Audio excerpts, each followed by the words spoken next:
1959, a group of 9 young, experienced hikers began their journey into the Ural Mountains. The hikers encountered something in the supposedly desolate region that led to the deaths of the entire group.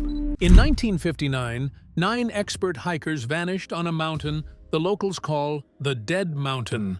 When rescuers finally found their tent, it was a shredded mess, and the hikers were nowhere to be seen. The only witnesses left behind were their cameras, sitting in the frozen snow. These rolls of film captured a story that didn't make any sense, and what the final photos revealed about Dyatlov Pass shocked investigators and turned a simple hiking trip into a nightmare. The first footprints and the ghost tent.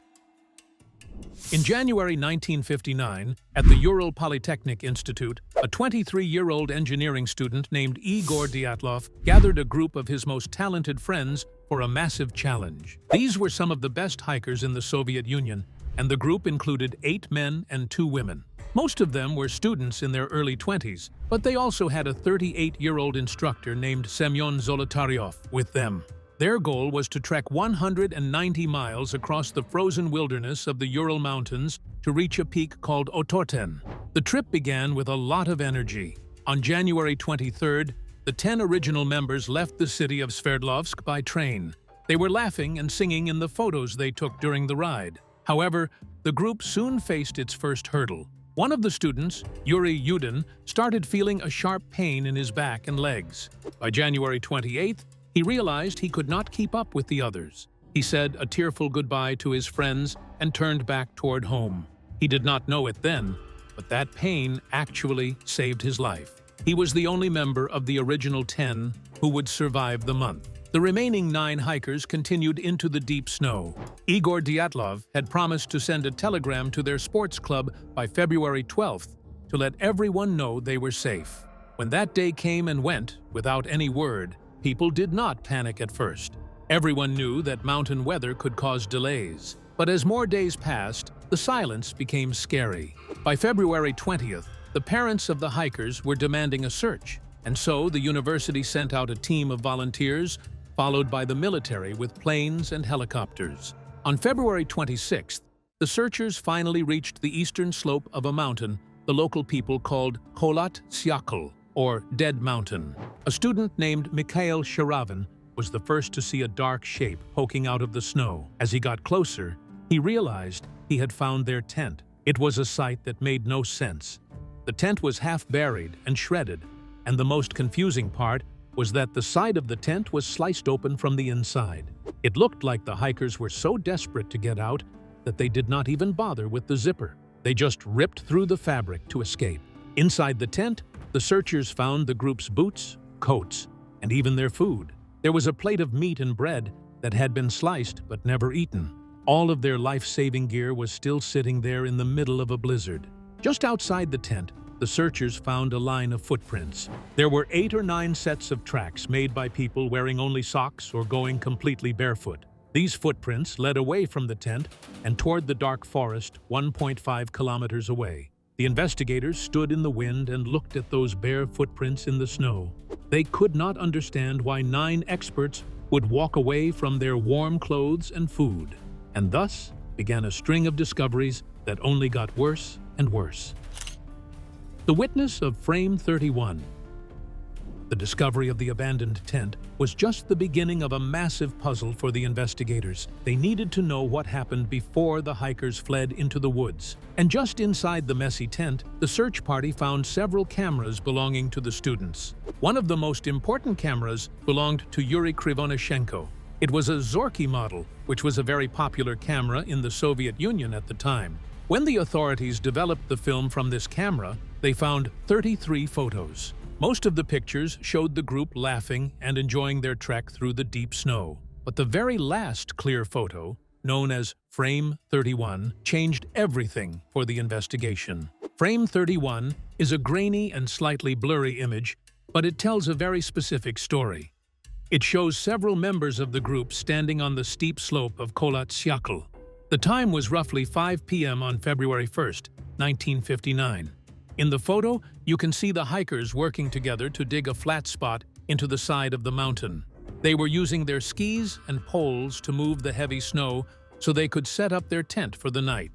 The wind looks very strong in the picture, and the visibility is low because of the blowing snow. This photo is the last known record of the group while they were still alive and acting normally. This single image is vital because it proves a few key facts.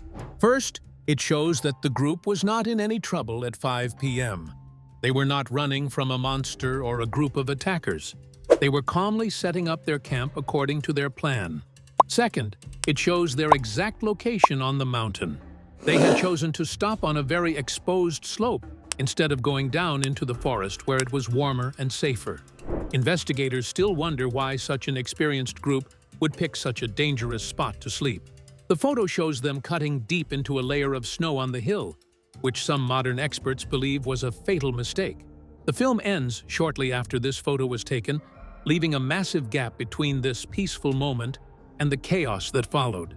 While the photo showed them safely tucked away in their gear, the ground outside the tent told a much darker story. As the investigators looked down from the campsite, they saw a trail of evidence that proved the hikers had left their warm sanctuary in a way that defied all logic. This trail of footprints led directly away from the tent, revealing exactly how the group began their final desperate march into the freezing darkness. The flight in the dark. The investigators stood on the cold slope of Kholat Shakhl and looked down from the ruined tent. They found a sight that was completely terrifying because it made no sense at all. Starting just a few meters from the sliced fabric, a trail of footprints led away from the campsite. There were 8 or 9 sets of tracks stretching out in the deep snow. In some places, the wind had blown the snow away, leaving the prints standing up like little pillars of ice. These were the tracks of the 9 hikers, and they told a story of a very strange and orderly escape. As the searchers followed the line, they noticed the most shocking detail of the entire case. Most of the hikers were not wearing boots. Some of the prints were made by people in thin cloth socks, and at least one person was completely barefoot in the freezing mountain night. The temperature was likely 30 degrees below zero with a biting wind. Yet these experts had walked away from their only source of warmth without any protection for their feet. The footprints were not scattered in a blind, screaming panic. Instead, the tracks showed that the group was walking together at a normal pace. They were moving in a diagonal line down the mountain toward the thick woods. Some of the tracks even showed the hikers walking side by side or holding onto each other for support. They were not running from a visible monster or a killer, because there were no other tracks in the snow except for their own. Whatever had scared them out of their tent was something they could not fight with their hands. This long, slow march lasted for about 1.5 kilometers. The tracks eventually led the investigators down into a valley where the snow became much deeper and the air was slightly blocked by the trees. The group had managed to stay together during this long walk in the dark, which showed incredible strength and discipline. The cedar tree and the first 2. The footprints in the snow led the search party straight to the edge of the forest. Standing there was a massive old cedar tree that looked like a giant guard in the middle of the wilderness. When the searchers reached the base of this tree, they found the first 2 members of the group, Yuri Doroshenko and Yuri Krivonichenko, were lying side by side on the frozen ground. They were both wearing only their underwear and thin shirts, their bodies covered in a light layer of snow. 2 of the 9 bodies were found by the tree line about a mile away from camp, and despite temperatures dropping to negative 30 degrees Celsius, the 2 bodies were curiously wearing nothing but underwear. And they had no boots or jackets to protect them from the killing cold. Just a few feet away from the 2 men, the searchers found the remains of a small fire. It was a pathetic little pile of burnt twigs that could not have provided much heat in a mountain blizzard. The investigators looked up at the cedar tree and noticed something very strange.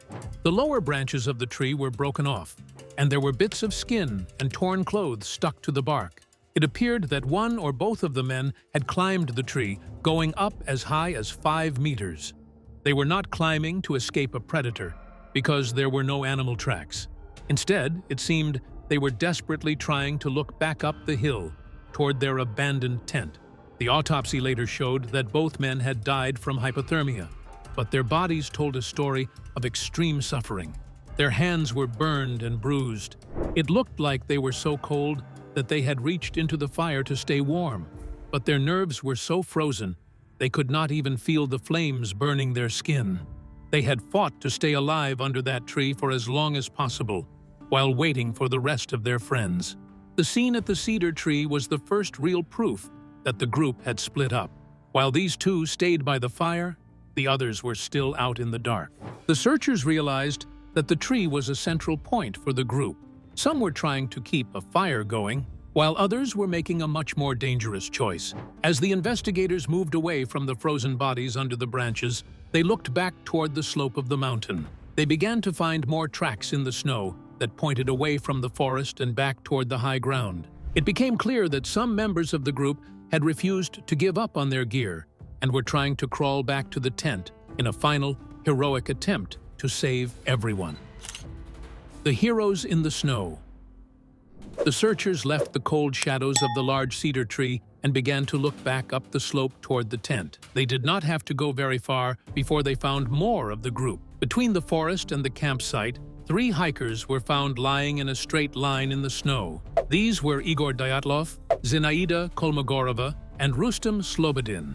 Their bodies were spaced out, as if they were following each other in a desperate crawl against the wind. Unlike the 2 men found under the tree, these 3 were facing the tent. Igor Dyatlov was the first one they found. He was lying on his back, with one hand grabbing a small birch branch. He was not wearing any boots, but he had on a fur vest and some light layers. His eyes were open and looking toward the mountaintop. Just a few hundred feet further up the hill, they found Zinaida Kolmogorova. She was lying on her side in a thick layer of snow. There were frozen bloodstains on the ground near her face, which showed she had been struggling to breathe and move for a long time. She was the most determined of the group, and her body was found the closest to the tent. Rustem Slobodin was the 3rd person found in this line of heroes. He was located between Igor and Zinaida. When the investigators checked his body, they found something that made the story even more confusing. Slobodin had a small crack in his skull, about 6 centimeters long. It was not a deep enough wound to kill him, but it would have caused him a lot of pain and made him very dizzy.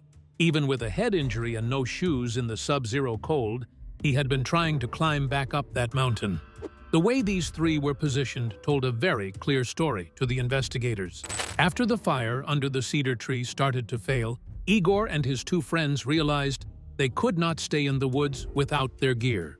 They made a brave choice to leave the relative safety of the trees and head back into the path of the wind. They were trying to reach the tent to get the coats and boots they had left behind in a bid to save themselves and their friends. Unfortunately, the wind and the cold were just too strong.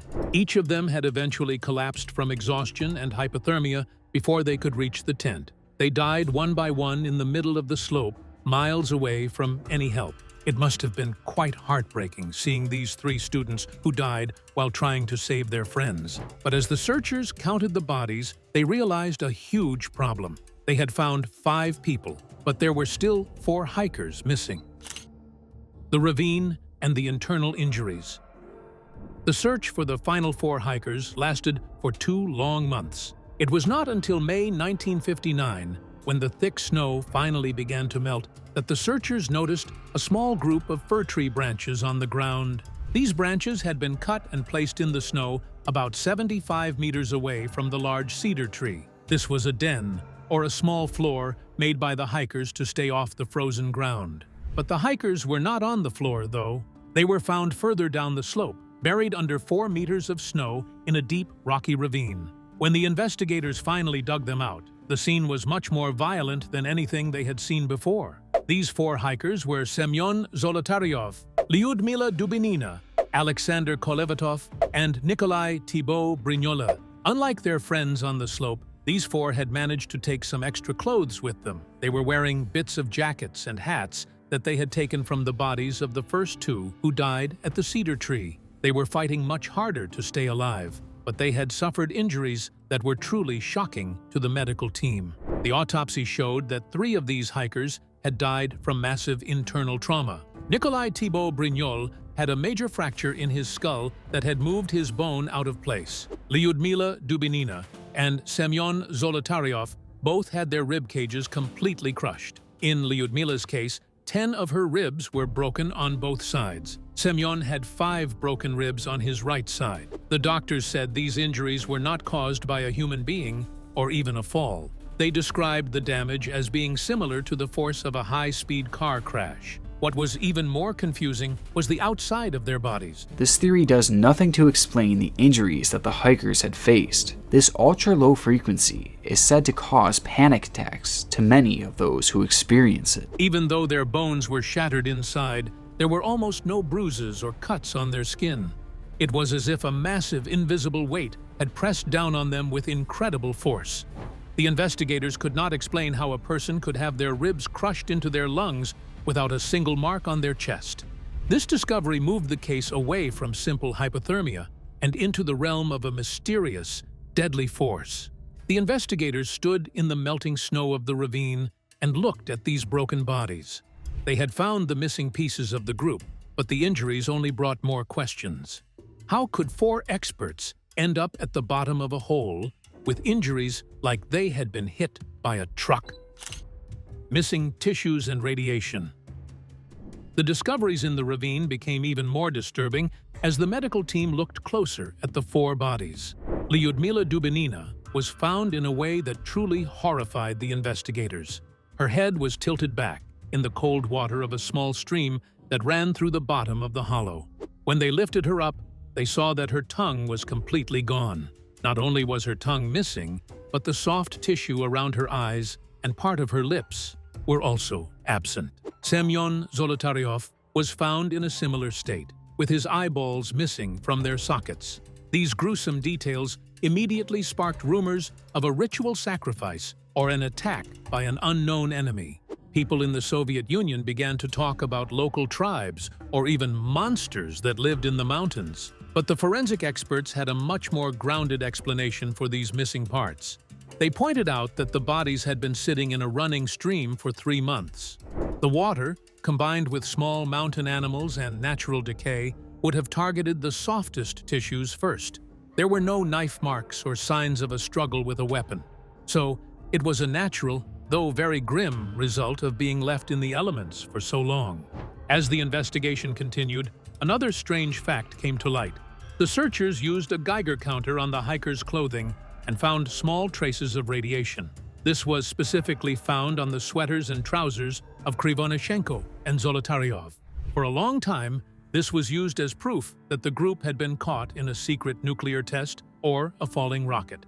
The idea of radioactive hikers made the Dyatlov Pass story famous around the world as a massive government cover-up. However, a look at the hikers' backgrounds provided a much simpler answer. Several members of the group worked in technical labs and nuclear facilities where radioactive materials were common.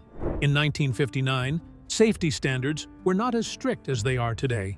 It was very likely that their clothes had been contaminated long before they ever set foot on the mountain. The mystery of Frame 33. While the searchers were busy counting the bodies on the snowy slope, the investigators back in the city were developing the film from the recovered cameras. They had already seen the peaceful images of the group setting up their tent in Frame 31. But as they reached the very end of the roll of film from Yuri Krivonyshenko's camera, they hit something that stopped them cold. This was Frame 33. It was the very last picture taken on that camera, and it looked like nothing else in the collection. Frame 33 is not a clear photo of a person or a mountain. Instead, it is a dark, messy image that looks like a black void. In the center of this darkness, there is a strange, glowing shape. It looks like a blurry ball of light or a streak of fire moving across the sky. Because the camera was found inside the tent, this photo suggests that someone might have seen something strange outside and grabbed the camera to document it. For decades, this single, grainy image has been the biggest piece of evidence for people who believe the hikers did not die from a natural accident. Many people who study the case believe this photo shows a glowing orb or a secret military rocket. During the time of the investigation, other hiking groups in the area reported seeing strange orange spheres floating in the sky on the very same night the Dyatlov group went missing. If the hikers saw a bright light or heard a massive explosion from a secret test, it would explain why they were so terrified that they sliced their way out of their tent. They might have thought the mountain was about to be destroyed. However, investigators also had to look at the cold, hard facts of photography. Some experts argue that frame 33 was not a photo of a UFO or a missile at all. They believe it was a mechanical accident. When the searchers found the cameras, they were sitting in a frozen tent for weeks. It is very possible that when the investigators were handling the film, a small amount of light leaked into the camera and ruined the last frame. The glowing light could just be a chemical smudge or a light leak caused by a shaky hand. The conspiracy theories. The official Soviet investigation ended with a very famous and very frustrating phrase. They closed the case by saying the hikers died because of a compelling natural force that they could not overcome. This vague answer did not satisfy the families or the public. Because the Soviet government kept the files secret for many years, people began to fill in the gaps with their own ideas. This created a bunch of conspiracy theories that still exists today. Some of these ideas were based on small bits of evidence, while others were completely wild. One of the most popular theories involved a secret military test. People pointed to the glowing orbs seen in the sky and the traces of radiation on the clothes. They believed the hikers might have wandered into a restricted zone where the military was testing a new kind of parachute mine or a vacuum bomb. This would explain why the tent was ripped open and why the hikers had internal injuries without any bruises. A massive blast of air could crush a person's chest without leaving a mark. However, there were no craters in the snow and no signs of a large explosion anywhere near the pass. Other people looked toward the local Mansi tribes. The Mansi are indigenous people who have lived in the Ural Mountains for centuries. Some thought the hikers had stepped on sacred ground and were attacked by hunters. But the investigators quickly ruled this out. There were no other footprints in the snow except for the hikers' own tracks. There were also no signs of a fight or any weapon wounds on the bodies. The Mansi people actually helped the search party and were very respectful throughout the entire process. And of course, there were the more supernatural ideas. Some suggested an infrasound event, where the wind blowing over the mountain created a low-frequency sound that people cannot hear but can feel. This sound is known to cause extreme panic and even physical illness. The theory was that the wind turned the mountain into a giant whistle, driving the hikers into a madness that made them slice their way out of the tent and flee. Others even suggested a yeti or a mink was responsible, pointing to a blurry photo found in one of the cameras that looked like a dark figure in the trees. These theories were born out of a lack of clear information. For over 60 years, the Dyatlov Pass was a playground for mystery hunters. But while the world was busy talking about aliens and secret weapons, a group of modern scientists was looking back at the very first photo the group took on that slope. They believed the answer wasn't hidden in the stars or in a government vault, but in the physics of the snow itself. The scientific conclusion. For over 60 years, the world looked for monsters and spies in the Ural Mountains. But in 2021, a group of scientists in Switzerland provided a solution that was much more grounded in reality. They went back to frame 31, the photo that showed the hikers digging into the snow on the slope of Kholat Syakhl. This image became the key to the entire mystery. By cutting into that specific spot to create a flat base for their tent, the 9 hikers had accidentally made the slope above them very unstable. They had cut the roots of a heavy layer of snow called a snow slab. The weather on the night of February 1st was brutal. High winds were pushing new snow onto the top of that slab, making it heavier and heavier every hour. Eventually, the weight became too much. A massive, solid block of snow, not a fast-moving powder avalanche, but a heavy, frozen slab, slid down the hill. It did not bury the tent, but it crashed directly onto the side where the hikers were sleeping. This heavy impact explains the car crash injuries. The hikers were crushed against the hard floor of their tent by a wall of snow. The survivors were terrified and badly injured. They had to get out of the tent immediately because they feared another slide was coming. They sliced through the fabric because the exit was likely blocked by snow. This explains why they were barefoot and without coats. They were in a race against time to get their injured friends to the safety of the woods. The compelling natural force the Soviet investigators mentioned was not a ghost or a bomb, but a rare and tragic combination of physics, weather, and a single mistake. While the slope of the mountain might not have been steep enough to generate a forceful avalanche, it was sloped enough to create what is sometimes called a gravity wind. A katabatic wind is created when a high-pressure system collides with the sides of a glacial mountain. Wind collects and begins to descend the mountain. This scientific conclusion does not make the story any less shocking. It actually makes it more tragic. It shows a group of experts who did everything right to survive, only to be taken down by a force they could not see in the dark. The final photos became less of the memories of a fun trip and more of the forensic evidence that allowed modern science to finally close the file on the dead mountain. Even with this explanation, some people still look at the grainy images and wonder if the camera captured something the scientists missed. If frame 31 shows the mistake that led to their end, does frame 33 prove they were looking at something else entirely in their final moments? Do you believe a simple slab of snow could truly cause such violent injuries? Or is there still a piece of this puzzle hidden in those final rolls of film? Leave your answers in the comments below. Don't forget to like the video and subscribe to the channel. Thank you for watching. And if you enjoy this video, please click on the next one on your screen.